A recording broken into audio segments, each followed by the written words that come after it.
Voilà, je suis en direct. Bonsoir à tous et à toutes. Nous reprenons la causerie et nous sommes vraiment super contents. Ça faisait longtemps, je crois que la dernière elle date du mois d'octobre. Et ce soir on reçoit Hajar Hazel qui va venir dans quelques instants en même temps qu'Olivier Liron. Donc merci d'avoir été patient parce qu'on est un petit peu en retard. Mais nous sommes là, j'attends la demande d'invitation d'Olivier qui va arriver avec Hajar. En fait, on est tous ensemble, mais ils sont dans la pièce d'à côté, si vous voulez connaître les petits détails techniques. Bon, oui, c'est toujours intéressant, hein, parce que comme ça, vous avez un petit peu les coulisses aussi. Et puis surtout, ça permet de meubler pendant que j'accepte l'invitation. Voilà, je viens d'accepter. L'ancien direct est arrivé, donc, sur votre écran. Voilà, qui est Olivier. Bah, voilà, Hajar. Salut. Bonjour. Salut. Attends, Salut. Salut Olivier, salut Hajar. Vous allez bien? Ça fait bizarre parce que nous trois, on sait qu'on est dans le même espace, mais les gens ne le savent pas. En plus, on n'a pas du tout le même éclairage, donc. Alors, merci beaucoup d'être là, comme je disais juste avant que vous apparissiez. On est hyper content de reprendre les causeries. Ça faisait longtemps qu'on n'en avait pas faites. Et c'est très chouette justement d'ouvrir un petit peu la saison automne-hiver avec Hajar qui va en plus nous parler d'un thème qui est assez propice à l'hiver parce que la trahison, on pense à Shakespeare, on pense plutôt à des saisons glaciales, ténébreuses. Donc je sais pas du tout si on va parler de Shakespeare, mais en tout cas le thème qu'on a choisi tous ensemble, je pense que c'est un thème très intéressant par rapport à l'écriture, par rapport à la vie en général, mais par rapport à l'écriture, parce que dès lors qu'on écrit, on peut se poser la question de savoir si on ne trahit pas d'une certaine manière une vérité, le réel. Tout à fait. Il va falloir enchaîner après cette belle introduction. Non, mais en fait, moi, ce thème, il me tient à cœur en particulier parce que il m'obsède même et je pense qu'il m'a empêché d'écrire pendant longtemps. Et ensuite, il y a eu un déclic et c'est une question que je continue à me poser, que je garde presque comme une exigence aussi dans ce que j'essaye de faire. Parce que on en avait un petit peu parlé ensemble, mais moi, j'ai grandi au Maroc et ça fait 10 ans que je suis en France. Et donc, au cœur de ce que j'écris, il y a cette question des frontières, de qu'est-ce qu'on peut dire d'un endroit après l'avoir quitté, comment être juste aussi par rapport à un territoire qui est sous-représenté dans la littérature aussi, comment ne pas être le pantin des attentes d'un côté comme de l'autre d'une frontière. Et puis, il y a la question de la langue aussi qui s'insère là-dedans parce qu'en fait, quand on a plusieurs langues, mais que on écrit dans une d'entre elles, il y a comme des espèces de fantômes des autres langues qui viennent un petit peu nous rattraper, qui peuvent à la fois nous donner des idées, je pense, des élans, et en même temps, parfois, peuvent nous crier aux trahisons, quoi. Donc, il y a tout ça autour de cette question. Et justement, par rapport à ta langue, ton premier livre, donc L'Envers de l'été, tu l'as écrit dans ta langue que tu considères être ta langue maternelle au sens propre du terme, le français? Oui. Alors en fait, oui, moi j'ai deux langues maternelles. Enfin, en fait, c'est l'arabe marocain, l'arabe maghrébin et le français. Et en fait, ce qui est compliqué, c'est que cette langue de l'arabe maghrébin, en fait, c'est une langue qui est considérée comme un dialecte et qui n'est pas écrite. Parce qu'en fait, il y a l'arabe classique, il y a la langue des médias, la langue du Coran, c'est une sorte de latin, en fait, arabe, qui est la langue officielle. Et donc, cette langue qui n'est pas écrite est ma langue maternelle, mais donc je n'ai jamais écrit des choses dedans. Et c'est vraiment le français qui s'est imposé. Et puis, ça fait longtemps que j'écris en français, donc c'est une langue qui est ma langue d'écriture principale. Ensuite, je n'abandonne pas l'idée d'écrire des choses en arabe marocain, mais du coup, il y a un double challenge parce qu'il y a, c'est pas une langue écrite, c'est considéré comme un dialecte. Il y a plein d'autres questions, mais oui, voilà, j'écris en français.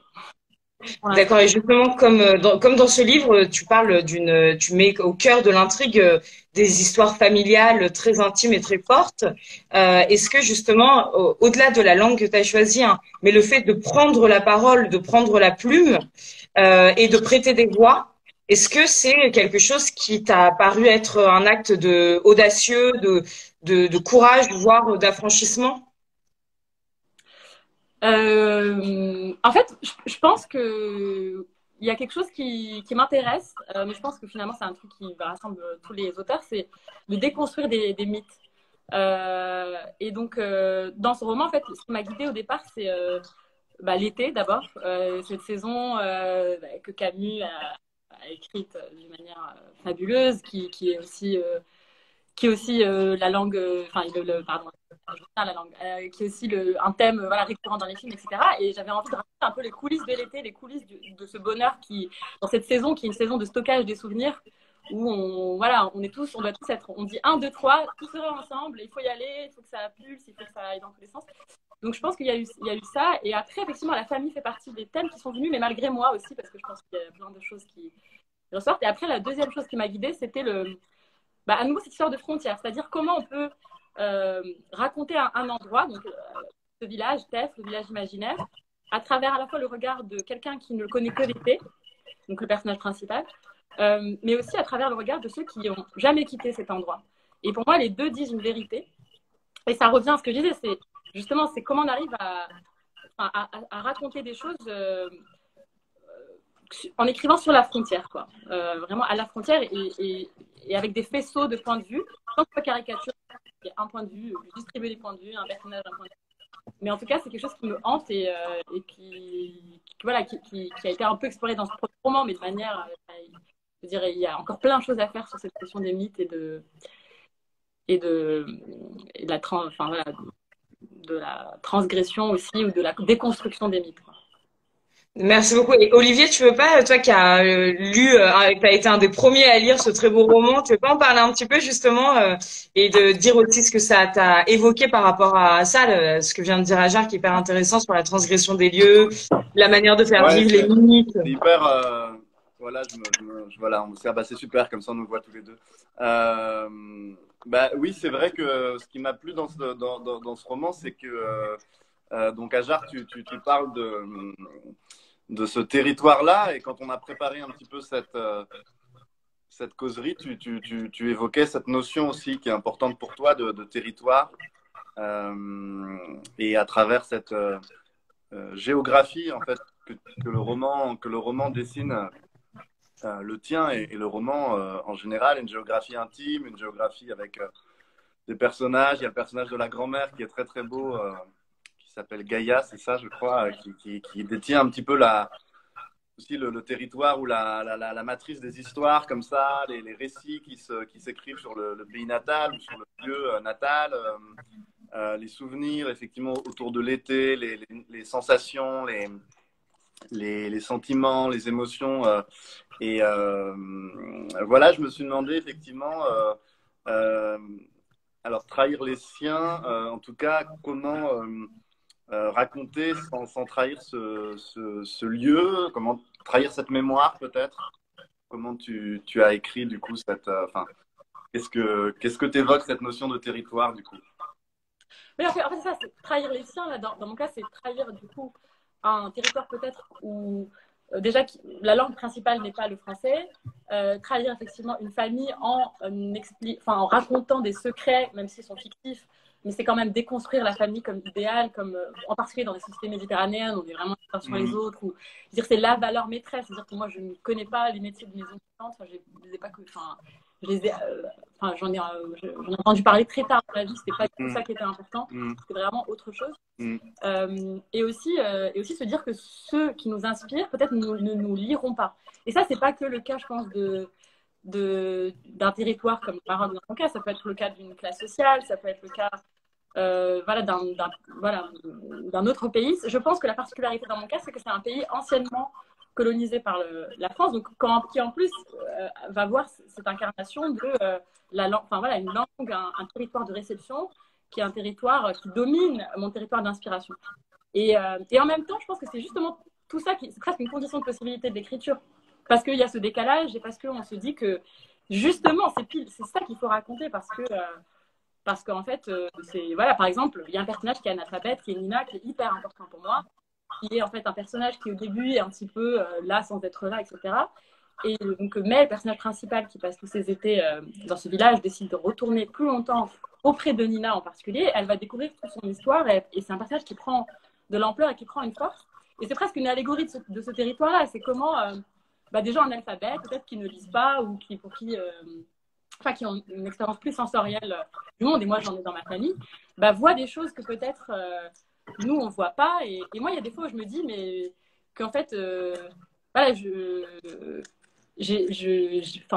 cherche à archiver des choses, des savoirs, des expériences que j'ai pas trouvé moi dans les livres. Parce que, par exemple, au Maroc, il y a énormément de choses qui sont très orales. Il y a beaucoup de choses voilà, qu'on ne théorise pas ou qu'on vit, en fait. Et voilà, donc c'est un peu tout ça. Et en même temps, et c'est là où la question de la trahison, comme je disais, elle peut aussi être une barrière au départ, parce qu'on ne se sent pas légitime, parce qu'on a tout ce poids. C'est lourd, ce que je viens de dire. Il faut dire, ouais, moi je veux écrire pour les analphabètes, c'est pas du tout ce que je dis, mais à la place d'eux, et donc c'est toutes ces tensions-là. C'est qu'il y a des fois on se dit, mais c'est ridicule ce que je fais, et des fois au contraire on se dit, mais non, mais c'est justement ça qu'il faut faire. Ouais, tu vois ce que tu viens de dire, ce que je trouve vraiment très intéressant, c'est par rapport au Maroc. Donc moi je connais pas le Maroc, j'y suis même jamais allée. J'ai lu quelques livres et tout, mais ce que tu dis de leur rapport peut-être donc à l'oralité et peut-être aussi euh, forcément un autre rapport à la sensualité, aux perceptions, à la mémoire et à la manière de la véhiculer. Et à contrario, je dirais que la France, c'est un pays qui est culturellement très analytique, où il y a presque une espèce de d'injonction à être capable de montrer qu'on sait raisonner. Et quand on écrit, parfois, je ne sais pas si vous avez ressenti ça, Olivier et Hajar, mais moi, maintenant, là, au quatrième livre, je me dis un peu, arrête avec cette obsession de la cogitation et de l'analyse et de l'introspection dans l'écriture. Sois plus, justement, dans la perception immédiate aussi, quoi. C'est un petit peu le principe de la poésie. Et ce que tu viens de dire sur ça, justement, la culture marocaine, je trouve que c'est très intéressant pour un écrivain d'être un petit peu entre deux cultures et deux traditions qui ne mettent pas du tout, qui n'éclairent pas du tout de la même manière, même dans l'écriture, le rapport aux choses vraiment au sens très très vaste, au sens phénoménologique. Il y a des choses, il y a des perceptions, comment on en parle, comment on retranscrit l'effet que les choses nous font, quoi. Non, mais complètement. C'est d'ailleurs, c'est la démarche du personnage principal, c'est que à la fois c'est un personnage qui voit des choses que les gens qui vivent dans ce village ne voient plus, c'est-à-dire qu'elle est intéressée à la nature, à la manière de vivre, au paysage, au ce sens de la famille. Et en même temps, effectivement, tous les personnages la ramènent à ça, à ce regard un petit peu analytique, à une sorte de quête des origines qui est un peu survalorisée ou surfantasmée. Et oui, moi, c'est ça qui m'intéresse aussi, c'est comment dans une histoire on peut confronter ces deux modèles, deux paradigmes moi, que j'ai pu voir dans ma vie, de manière très schématique, méditerranéen, occidental, c'est très schématique ce que je dis, mais il y a quand même un peu de ça. Et moi, je pense qu'effectivement, il y a des fois où je me dis, à chaque fois que je vais, je suis beaucoup entre la France et le Maroc, à chaque fois, je prends des notes et c'est vraiment des phrases du genre de ce que tu viens de dire, des espèces de petites claques par exemple, voilà, en Amazonie, j'ai fait une expérience de dormir une nuit en Amazonie et c'était super marrant parce que je notais tout. Et en fait, du coup, on est parti avec des anciens chasseurs. On les avait vendus comme ça, évidemment, touristiques, qui arrivaient avec des traces de boue. C'est très drôle. Il y avait vraiment un des trois qui était chasseur, mais les deux autres étaient pas du tout chasseurs. Mais ils étaient vraiment étonnés. Ils me disaient, mais qu'est-ce que tu fais? Pourquoi tu récoltes des feuilles dans ton carnet? Pourquoi tu écris? Pourquoi tu as besoin d'écrire? Et j'ai trouvé ça hyper frappant parce que oui, pourquoi on a besoin d'archiver aussi? Et comment l'écriture, tout en archivant, peut se déconstruire elle-même. C'est-à-dire comment on peut se rire de l'écriture à l'intérieur même de l'objet livre. Et dans le livre, il y a aussi une des réflexions. Il y a Camélia, donc il y a deux personnages. Donc il y a un personnage, May, qui fait cette quête initiatique, et il y a sa cousine, qui elle a grandi à terre, qui reste à terre. Et elle écrit. Et elle dit qu'elle ne comprend pas pourquoi les gens lisent, parce que ça n'a aucun intérêt, il y a mieux à faire que ça. Par contre, écrire, oui, parce qu'au moins, on peut mettre tout ce qu'on a sur le cœur à un endroit, et parce que de toute façon, personne n'est digne de confiance. Et voilà, et c'est surtout ça qui l'intéresse. Voilà, c'est aussi une manière de se moquer du livre à l'intérieur du livre. Et moi, c'est important pour moi d'avoir ce recul. De pas, voilà. Merci, Ajar. Et Olivier, toi, par rapport à ça, Oui, ben, justement, j'écoute Ajar avec passion, tout en grignotant quelques pistaches discrètement. Et c'est vrai, c'est très beau dans ton livre. Il y a un passage où tu décris Ajar, je crois que c'est le goût d'un fruit ou d'une fleur, et tu dis que ça a un goût de citron. Ouais.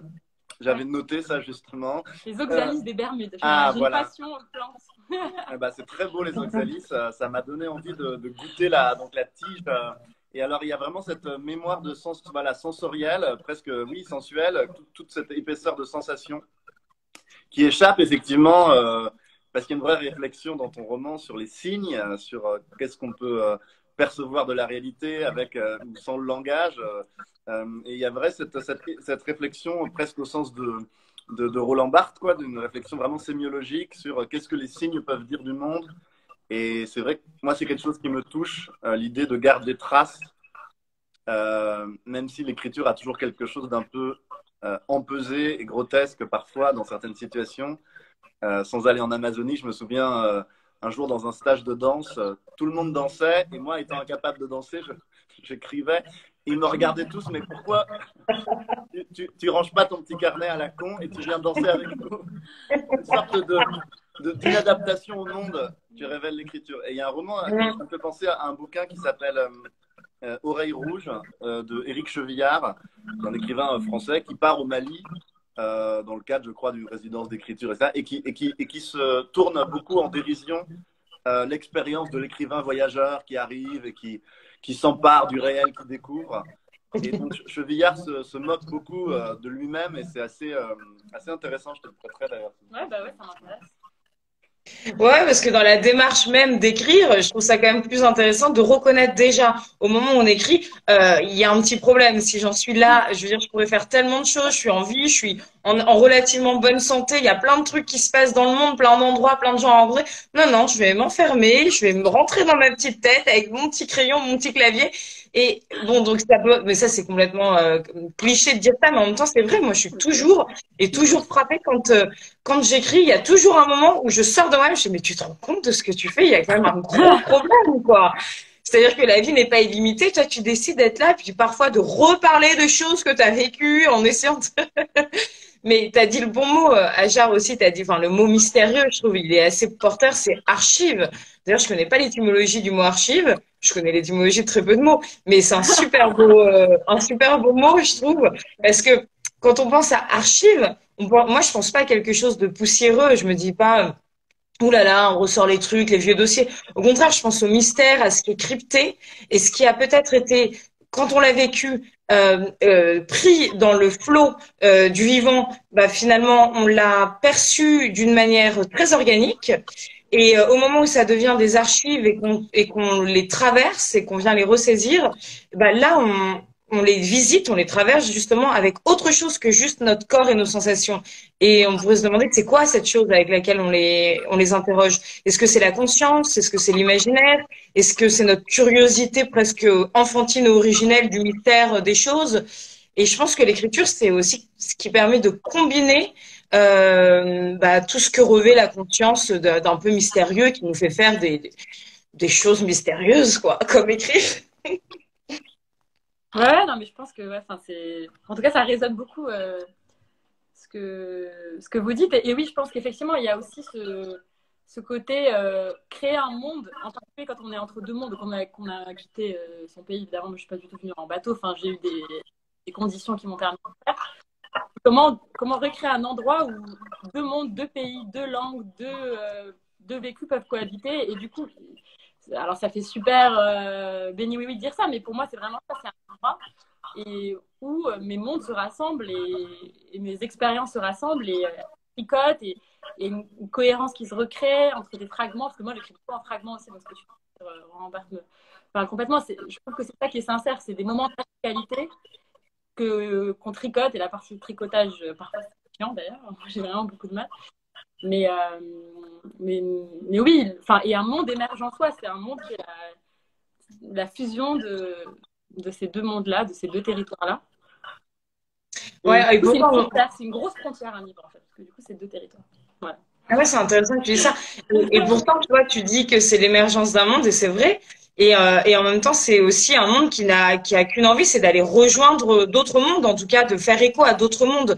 Je sais pas, par exemple, d'ailleurs, Olivier, peut-être que ça te parle d'autant plus que ton livre qui va sortir, c'est aussi c'est aussi des mondes qui ont vraiment existé. Donc, tu vas pas faire, enfin, tu fais surgir un nouveau monde, mais à partir de mondes spatio-temporels qui ont vraiment existé. Et comment on peut les convoquer sans les trahir, que ça soit du côté de l'histoire, parce que c'est des histoires quand même très fortes. Enfin, c'est des micro-histoires, celles que peut-être que vous convoquez, mais ce sont des micro-histoires qui s'inscrivent dans une histoire qui est vérifiée et qui est entérinée par les historiens. Donc comment on peut s'en emparer à l'échelle de qui on est, de qui vous êtes, je veux dire, et puis projeter son éclairage personnel et intime. Ah tiens, Azal vient de rejoindre la vidéo. J'essaie de la partager. Bienvenue. Je suis pas du tout discrète. Oui, non, mais c'est super intéressant. Pour revenir à la question qui donne son titre aussi à la petite causerie, là, c'est-à-dire trahir les siens, à un moment, je ne sais pas ce que tu en penses, Ajar, et toi, Clarisse, mais je suis en train de finir un livre qui est un portrait de ma mère et qui retrace en fait un parcours d'immigration et d'exil dans les années 60 quand elle a quitté l'Espagne franquiste pour venir à Paris. Et en faisant effectivement, en me faisant le relais et en étant le héros, le messager de cette mémoire-là, disons que l'écueil que j'ai eu à tous les moments du manuscrit, c'est que je me dis, là, je suis en train de proposer, parce que j'ai de l'amour pour mon objet, une sorte de version idéalisée, un portrait idéalisé de ma mère, une version idéalisée de ce qu'a pu être le fait d'arriver dans un pays et de vivre le déracinement. Et donc, j'ai l'impression que le fait de ne pas vouloir trahir peut au contraire nous conduire à trahir et à idéaliser. Et à l'inverse, on voit qu'il y a des exemples de livres où il y a des choses très violentes contre la famille. Et à ce moment-là, est-ce que c'est encore trahir les siens? Voilà, c'est un peu la question que j'avais pour pousser aussi cette discussion dans ses retranchements. C'est-à-dire, à un moment, est-ce qu'on n'est pas obligé de trahir les siens? Quand on a été victime de violence dans sa famille, dans son milieu, est-ce qu'à un moment, écrire voilà, qui sont les nôtres, en fait. Oui, exactement. Et puis, pour se réhabiliter soi-même. Quand on vient d'un autre pays, bon, bah, les siens, c'est là d'où on vient. Et puis après, entre guillemets, les méchants, c'est le milieu parisien qui va recevoir ce texte. Mais parfois, c'est le contraire. Parfois, on s'est inventé, ça a été en partie mon cas, en arrivant dans un milieu littéraire, bourgeois, parisien. Donc, à un moment aussi, voilà, je voulais te demander, Ajar, où se situe cette frontière?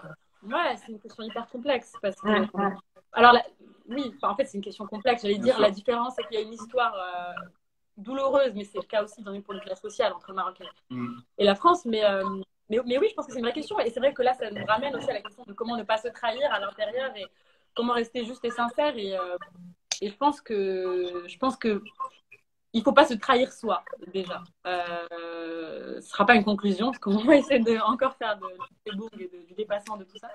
Mais en tout cas, oui, je pense que il faut, à un moment, en fait, je pense qu'il faut mieux identifier. Pour moi, en tout cas, dans mon cas, c'est plus identifier ces rapports de force. Comprendre que notre écriture vient de là en partie, etc. N'idéaliser, n'être le pantin de aucun des deux.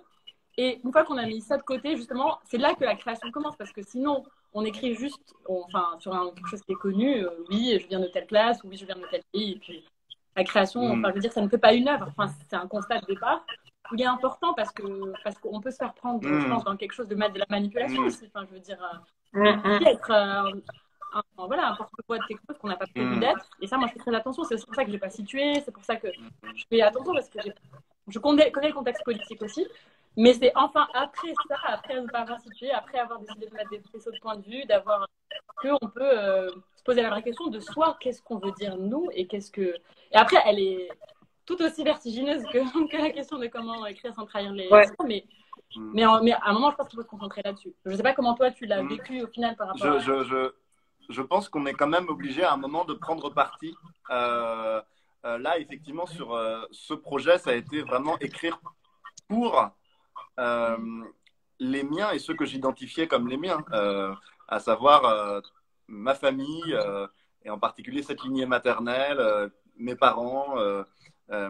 Et avec cet écueil, j'avais l'impression vraiment de devoir être vigilant sur cette propension à pouvoir idéaliser et à pouvoir gommer les origines peuvent avoir aussi d'inconfortable, de violent. Et c'est vrai que c'est une question qui m'a beaucoup accompagné. Mais j'aime bien ta conclusion, même si tu n'en es pas forcément une. De pas se trahir Par ne pas se trahir soi, je trouve que c'est une bonne alors moi je trouve que ça se discute énormément de pas se trahir soi parce que on l'entend énormément, mais je trouve ça aussi un petit peu comment dire, péremptoire. Il faut pas se trahir soi, il faut pas se trahir soi. Mais si, parfois, je pense qu'il y a des moments dans la vie d'un homme, d'une femme, où il faut non pas se trahir dans le sens renoncer à qui l'on est, mais justement, comme ça prend toute une vie de savoir qui l'on est, on va forcément se trahir et s'en rendre compte après coup et se dire bah c'est pas plus mal que c'est à chaque fois que je me suis un tout petit peu trahi que j'ai justement pu faire un pas vers moi en fait. Enfin, ça paraît être peut-être un sophisme, comme si je prenais la question à l'envers. Mais je trouve que qui peut prétendre ah mais moi je ne me suis jamais trahi. Bah bravo, ça veut dire que tu savais exactement, t'étais aligné dès le départ quand t'es né, tu savais où était ton éthique, ta cohérence. Par contre, et ça peut être aussi la même chose pour trahir les autres, trahir d'où l'on vient.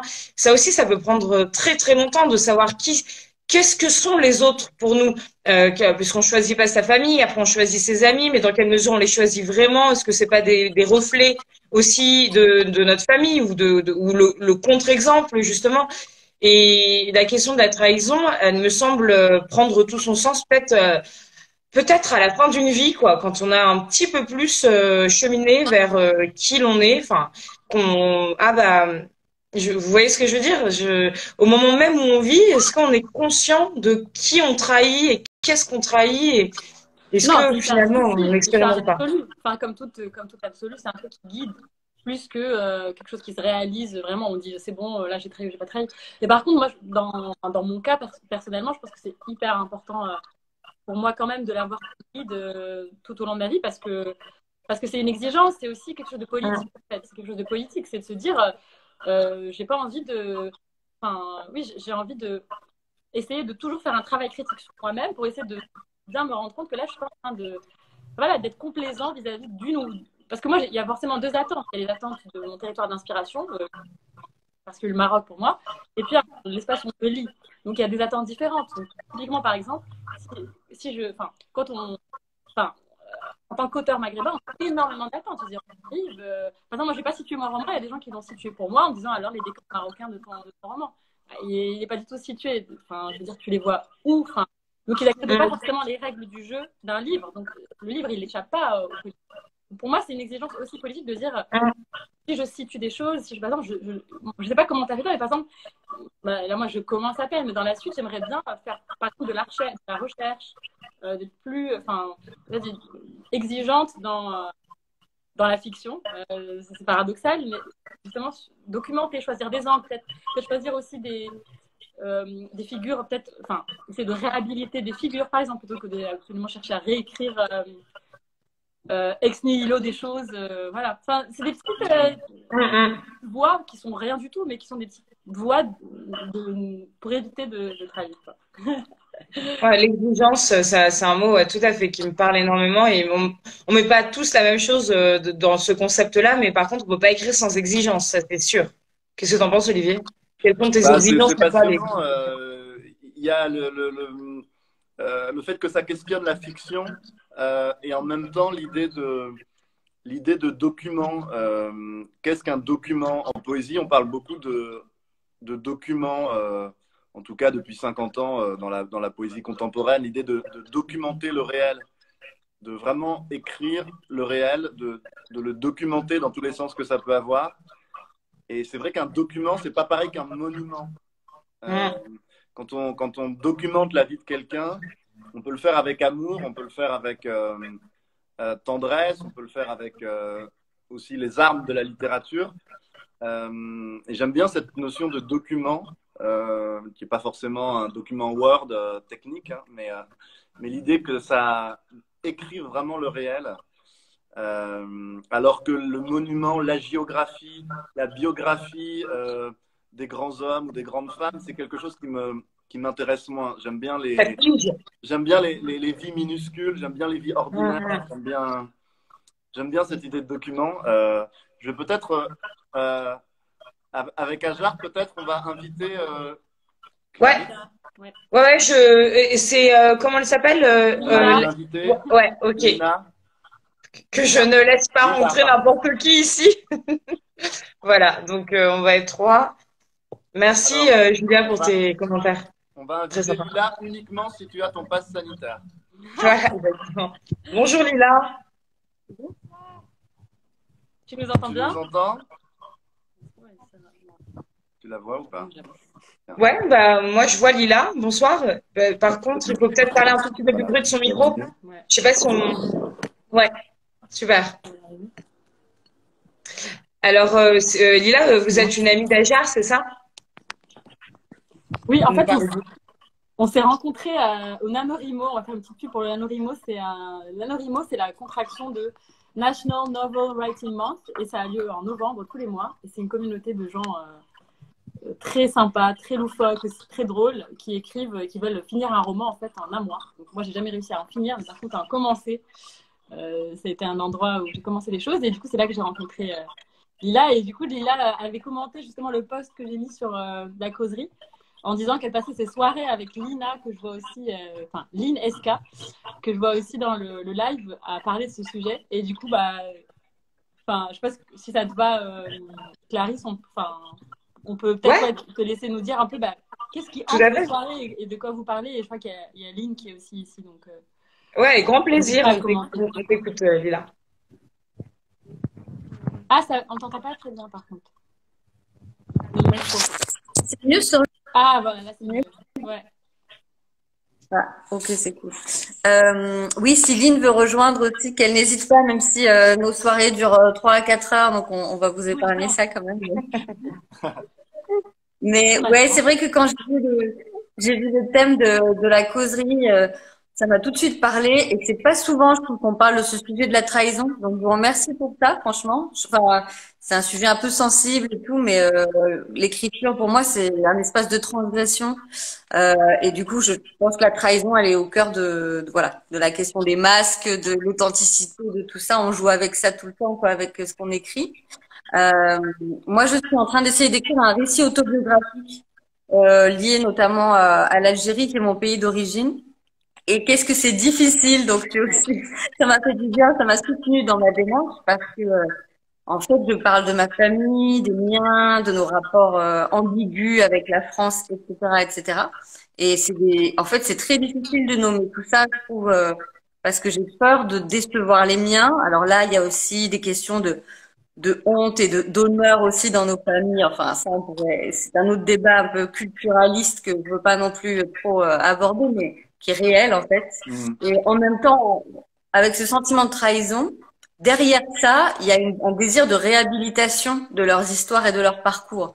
Et donc, si je ne traverse pas la frontière de la transgression-trahison, j'irai pas là où, pour moi, il y a une question de justice, de représentation et de réhabilitation reconnaissante de ce qui a été traversé, de difficile, de moins difficile, etc. Donc, mais voilà, c'est une ligne, comment dire, pas évidente, ça. Ouais, la réhabilitation, c'est un terme qui me parle beaucoup aussi.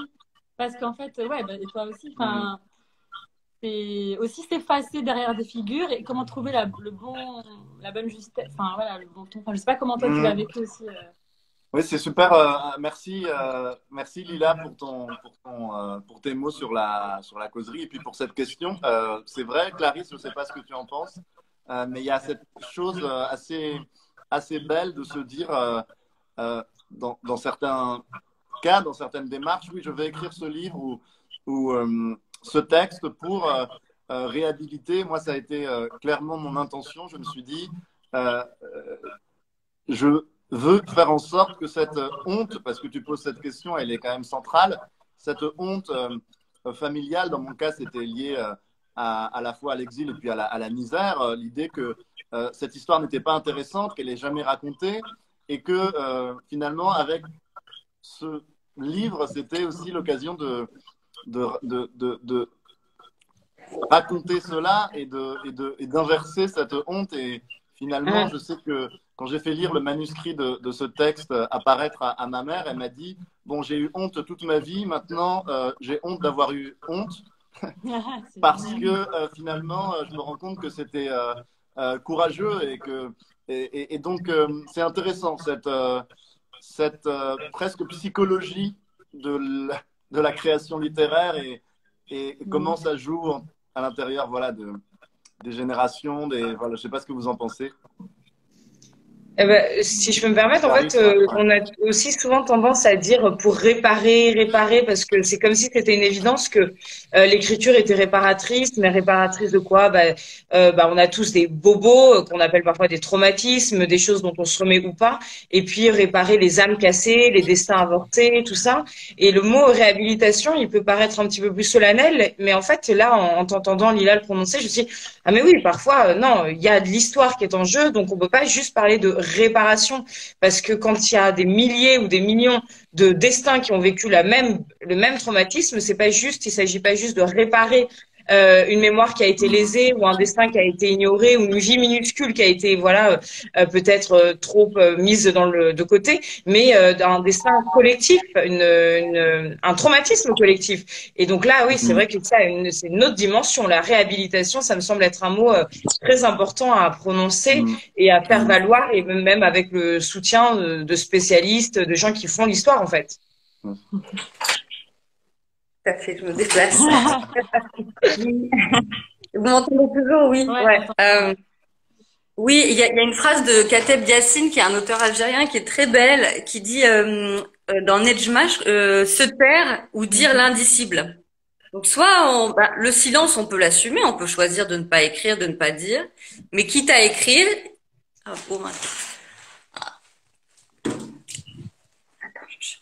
Allô? Ouais. Pardon. Avec toi, ça a coupé. Non, vous m'entendez? On est en pleine On était à réhabilitation. quitte à ne pas écrire. Live Instagram. Désolée, ouais, ça capte pas partout. T'inquiète, on a l'habitude. Et je disais, oui, donc se taire ou dire l'indicible. Donc se taire, c'est une position classique de silence, enfin classique. Il n'y a pas. Ah, ça capte. on On t'entend très bien, Lila. Ok, désolée, ça bug un peu. Et sinon, quitte à écrire, il faut, comment on dit l'indicible, quoi. Comment on dit ce qui n'a pas été dit avant nous. Bien sûr, tout a été dit d'une certaine manière. Mais comment on dit les secrets de famille, les blessures intimes, les blessures collectives ou les traumas, etc. Et du coup, moi, je crois que c'est le moteur de l'écriture qui, comment dire, j'écris même quand je veux pas écrire parce qu'il y a l'indicible qui pousse derrière et qui veut être dit, quoi. C'est un peu ça l'histoire. C'est une lutte. Et plus fort que toi, en fait. Quelque part, ça s'impose. Pardon? D'une certaine manière, cet indicible-là, ces choses-là, elles sont plus fortes que toi, elles s'imposent. C'est ça. Ouais, exactement. Ouais, exactement. Et du coup, elles sont, comment dire, on a beau vouloir parler de sujets plus légers, je sais pas, parfois, moi, j'ai envie de parler d'autres choses. Mais il n'y a pas de nécessité de l'écriture si c'est pas ça. Donc en fait, j'arrive pas, ça sort pas quoi. Il y a quelque chose qui vient. Et moi, je sais pas. Lila aussi de la langue. Je sais qu'on en avait parlé un petit peu déjà. En plus, il y a le berbère, en plus de l'arabe, le berbère, le français. Comment ça se retrouve dans la langue que tu essayes de chercher ou pas d'ailleurs? Ça peut être ailleurs que dans la langue, mais. Oui, alors dans mon cas, la trahison, elle a commencé à l'âge de 5 ans. Puisqu'en Très daté, ça fait une longue trajectoire de trahison. Parce que je suis arrivée en France à l'âge de 5 ans. Et j'ai perdu la langue arabe, que je parlais en Algérie. Au sens où mes parents ont arrêté de la parler à la maison, à l'école, il n'y avait pas, etc. Du coup, la perte de cette langue, c'est comme la trahison ultime, en fait. Et le berbère s'est perdu à la génération d'avant. C'est-à-dire mes parents l'ont un tout petit peu, mais c'est les grands-parents qui l'ont. Et du coup, moi, une manière de réhabiliter les langues perdues, c'est de les inclure dans la langue française. Ouais. C'est-à-dire de continuer l'écriture française avec des mots en arabe, dialectal, assyrien ou en berbère. Voilà. Mais disons que c'est une sorte de compromis avec ces éléments-là. Enfin, voilà, c'est pas spécialement très. Enfin, voilà, je lutte avec ça, mais au moins que la langue, elle reflète le désir de faire revenir des langues perdues, quoi. On est en train de caler le livre entre Suran et Merleau-Ponty. C'est vraiment et Lila, justement, à la question d'hybrider les langues, est-ce que ça te paraît être une alternative intéressante ou est-ce que ce serait la haute trahison? Par exemple, justement, déjà, le berbère et l'arabe n'ont rien à voir. Et enfin, tu vois, en tant qu'écrivain, de te permettre justement de créer des passerelles entre ces langues, d'utiliser des mots. Moi, je rêverais de parler le kabyle, le berbère. Je trouve qu'il y a des mots tellement beaux. J'adore cette culture. Je suis sûre que dans une vie antérieure, j'étais berbère d'ailleurs. Et par exemple, le mot taziri ou tiziri, ça veut dire clair de lune. Parce que j'adore aussi l'idée qu'en un seul mot, on se passe de préposition et on voit tout de suite la lumière, en fait, comme certains mots japonais aussi. Est-ce que toi, quand tu écris, tu te permets justement des mots comme ça qui te semblent en soi porteurs d'un sens et d'un monde, tu te permets de les intégrer dans la langue dans laquelle tu écris? Oui. Alors je parsème, je saupoudre parce que comme je les parle pas bien, je veux pas non plus faire semblant d'écrire des langues qui ne sont plus les miennes d'une certaine manière. Donc tu veux pas trahir. Voilà, je veux pas trahir tout le temps, pas à chaque seconde, de temps en temps. Mais par exemple, j'ai une sorte de pseudonyme pour des poésies que je fais en sous forme de podcast. Et le pseudonyme s'appelle Machi Miskina, qui veut dire en arabe, je ne suis pas Miskina, qui veut dire petite chose ou victime ou misérable, etc. Et c'était une manière, un peu un clin d'œil pour mettre ce sens du miskin qui est dans la langue française quasiment. Je pense qu'on l'utilise et tout, et de le réhabiliter aussi sous cette forme-là. Après, j'ai beaucoup de mots que je trouve très forts, comme le zerma arabe qui signifie soi-disant. Je trouve, enfin, il y a plein de mots qui me viennent de ma famille et tout que je trouve puissants dans le phrasé, dans leur oralité. Pour le coup, dans l'ordre. Azal veut dire la lumière de zénithal, donc comme vous pourrez deviner, c'est un pseudo. Et Ajar, ça veut dire quoi déjà? J'ai vérifié, j'ai oublié, ça m'énerve. Azal? Non, Ajar. Ah, Ajar, c'est comme dans la Bible, c'est Agar, c'est la femme d'Abraham. D'accord, il n'y a pas de signification, d'accord. Mais la racine, il y a quand même la racine en arabe Hajara veut dire migrer, partir. Donc ça fait le lien avec tout ce qu'on raconte depuis tout à l'heure. Ouais, tout à fait. Et alors, Olivier, est-ce que toi, tu crois par rapport à ce que Lila vient de dire que finalement, il y a des trahisons qui sont salutaires, enfin, qui sont nécessaires. Parfois, il faut trahir parce qu'on ouvre des nouveaux mondes, on marche sur de nouveaux territoires qui n'existaient pas. Trahir, c'est fouler avec la langue et les mots un nouveau territoire aussi, non? C'est beau ça, fouler avec la langue et les mots un nouveau territoire. C'est un petit peu lourdingue, mais merci. Non, mais c'est intéressant. Il y a des trahisons qui, comme tu disais tout à l'heure, sont nécessaires. Il y a des départs qui sont nécessaires. Il y a des fuites qui sont nécessaires. Il y a des réinventions qui sont nécessaires. Et c'est avec, je crois, tous ces éléments qu'on se pose la question de cette fidélité, finalement. Mais cette fidélité, elle est à la fois une exigence et en même temps, elle est illusoire parce qu'on sait qu'on va réinventer complètement. On peut, comme tu disais, Ajar, avoir cette asymptote, cet horizon de se dire, voilà, on va essayer d'être au plus près de ce qu'a pu être le destin d'une personne de notre famille ou de l'objet qu'on va essayer de décrire, mais je ne crois pas trop au pouvoir de la littérature d'épouser complètement et de manière transparente et illusionniste le réel et de dire voilà, ça y est, j'ai recréé, comme font certains romanciers, j'ai recréé exactement le monde. Mais non, en fait, tu es dans un espace qui est un livre qui est fait de signes qui sont très relatifs à un pays. Donc, je crois qu'on peut s'approcher du réel, mais on peut l'appréhender de manière la plus précise possible, mais ce n'est pas le réel absolu, la littérature. Et moi, j'aime bien effectivement la sincérité de la démarche qui consiste à dire, voilà, j'ai essayé d'écrire un livre pour les miens et je ne sais pas si j'y suis parvenu. Je le vois plus comme un horizon que comme une réalité, quoi. Parce qu'on va, par le détour et la trahison des mots, essayer de rendre un petit peu de ce qu'on a reçu, mais c'est sûr que c'est trahir. Moi, quand je fais parler ma grand-mère qui parle un mélange de français, d'espagnol, d'arabe, de Je sais gitan, pas. elle parle pas comme j'écris. J'essaie juste de transcrire un peu de manière la plus tendre possible ce qu'elle dit, mais je pourrais jamais retranscrire. Et même un enregistrement audio ne rendrait pas justice à même le cinéma ne rendrait pas justice à ça. Donc on peut juste s'approcher de quelque chose. Et ça, c'est déjà essayer de ne pas d'être fidèle. Mais tout dépend, je crois, de l'amour qui est dans cette fidélité aussi. Ouais, c'est très très beau ce que tu viens de dire, Olivier. Et en plus, ça me fait penser justement là dans ce que tu dis, retranscrire avec une émotion, avec la tendresse, si tu as de la tendresse pour cette personne, peut-être avec une certaine violence, s'il y a des choses aussi à démêler.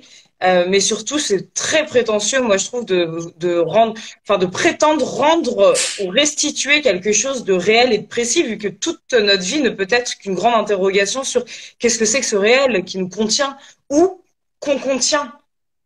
Le temps d'écrire, le temps de dessiner, le temps de produire quelque chose. C'est nous qui contenons le réel, mais il nous échappe à chaque fois.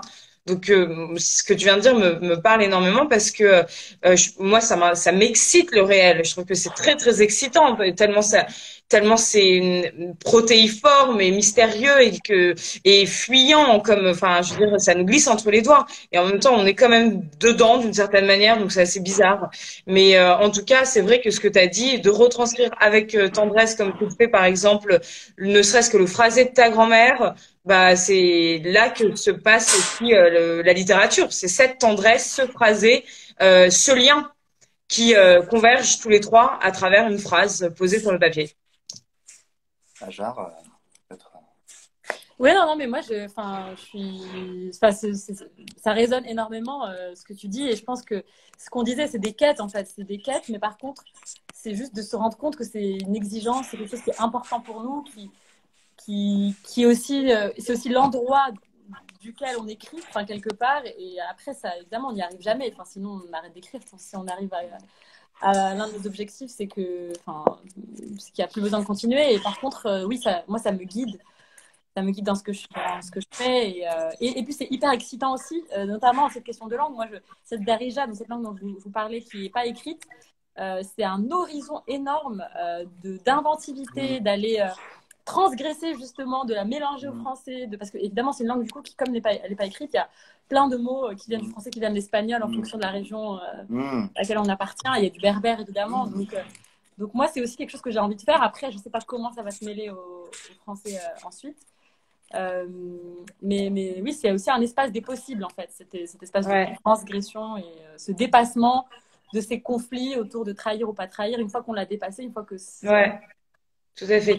Merci beaucoup, Ajar. Et Lila, est-ce que tu veux aussi dire quelque chose ou rebondir ou réagir par rapport à ce qu'Olivier, Ajar ont dit? Je suis d'accord avec tout. La tendresse, c'est un mot qui fait du bien à entendre. Et surtout quand je prends des notes, mais oui, c'est beau, la tendresse, on n'en parle pas assez non plus. Tout à fait.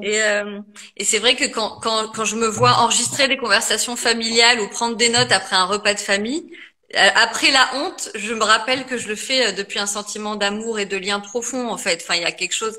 Sinon, je le ferais pas, je pense. Enfin, c'est pas juste, j'espère être obsesse. Enfin, comment dire. On l'a dit, hein, quand on écrit, on est bizarre. Évidemment, c'est très bizarre d'écrire. Donc, il y a doubler le réel, courir après, se souvenir de choses qui n'ont pas existé. Enfin bon, on est dans quelque chose de, hein, voilà. On sait qu'on fait partie d'un club un peu bizarre. On se comprend, hein, voilà.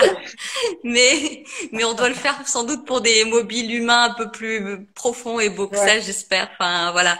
Et c'est vrai que là, j'aimerais faire un projet de documentaire sur mon père et son village, de film. Et alors là, quand on vient à la question de l'image visuelle, c'est encore plus... L'écriture permet de travestir ou de filtrer. Et là, quand la question de l'image arrive, c'est encore un autre sujet. C'est vraiment pas évident. Et c'est avec l'Inesca, effectivement, qui est une amie photographe, on en parle beaucoup, puisqu'elle va chercher en Algérie notamment, le portrait, la représentation visuelle des personnes, avec un immense respect, une humilité, un respect que je trouve magnifique. Je vous invite vraiment à suivre son travail. Et c'est entre nous qu'on essaie de débriefer et de se dire les émotions que ça nous fait de faire tout ça, parce que c'est pas facile en fait de le faire. on a l'air juste de faire, de prendre des notes et prendre des photos, ou faire ce qu'on a envie de faire chacun et chacune. Mais en fait, ça vient remuer beaucoup de choses. Et il y a, enfin, moi, je trouve que c'est chouette qu'il y ait des espaces pour dire tout ça, parce que ça fait comment dire, c'est pas anodin en fait, et ça rejoint la question politique que Adjer a posée, de comment dans des territoires qui ont été colonisés, on évite de rentrer dans une logique d'impérialisme et de prédation. Parce que moi, j'aimerais pas devenir l'exploratrice de ma famille en mode safari. J'aimerais pas. Non, mais ça peut venir vite. Hein. Ouais, bien sûr. J'aimerais pas voler des souvenirs à des gens, comme on dit dans les cultures amérindiennes, je crois, que tu peux voler l'âme de quelqu'un en l'écoutant et sans lui donner rien de toi, en fait, juste en lui prenant. En plus, s'ils peuvent pas te lire, voilà, quelle est la réciprocité? Cette question-là, ça reste ouvert en fait comme question, et chacune, je pense, on y répond avec notre exigence peut-être un peu morale aussi, notre responsabilité intérieure, et avec humilité aussi, parce qu'en vrai, on dira pas tout, on dira pas ce qui est vrai, on dira pas ce qu'il faut. C'est là où la fiction a une place, parce que du coup, elle permet aussi de. Justement, c'est pas. On ne me dit pas c'est cacheté par le réel, ou c'est bon, j'ai tout saisi. C'est là où on se crée. Enfin, ça permet aussi ce flou. Et aussi, c'est là où on met de soi, et donc c'est là où on est juste, entre guillemets, parce que certes, on crée des personnages, on s'inspire de gens, on les interroge, mais à un moment, c'est aussi nous. Et donc là, a priori, on peut se tromper sur soi, évidemment, on peut. Voilà, mais. Enfin, bref. Mais pardon, je te coupais, mais c'est juste que ça me faisait penser à ça. Mais en tout cas, c'est vraiment très beau, Lila, ce que tu as dit. Et je sais pas si je peux me permettre de conclure, mais en tout cas, on arrive à la conclusion de cette causerie, et c'était hyper intéressant. Et vraiment, merci d'avoir participé à cette causerie, Lila. Et merci beaucoup, Adjer. Mais en tout cas, ce que tu dis aussi par rapport à ton père, le documentaire et tout, c'est que finalement, on en revient quand même à des voix et des visages, et c'est sacré au sens large, hein. Mais oui, c'est sacré. Et quand on veut aller s'approcher de la voix de quelqu'un, du visage de quelqu'un, il faut d'abord, je pense, savoir un petit peu où on en est avec notre propre voix et notre propre visage. Parce que c'est quand même, comme vous l'avez toutes les deux évoqué, les cultures amérindiennes, ils sont là pour nous le rappeler. Ces cultures-là nous le rappellent en permanence. C'est sacré, on peut pas faire n'importe quoi avec. Et c'est pas parce qu'on aime écrire et qu'on a des velléités d'écrivain qu'on peut aller tripoter tout ça n'importe comment. Et voilà, c'est quand même des territoires qui sont très particuliers, très sacrés, et qu'il faut énormément respecter et apprendre à découvrir aussi. Oui, c'est passionnant. Ouais. Merci Clarisse. Et c'est vrai qu'on revient sur la boucle est parfaite sur l'idée de territoire. Effectivement, le territoire aussi de l'autre, de son visage, de sa voix, de sa langue. Et c'est vrai que, comme tu disais, Lila, ça m'a beaucoup touché, l'idée de tendresse, de respect, de considération au sens large, et quelque chose de très beau. Enfin, moi qui me touche beaucoup, donc merci d'en avoir parlé.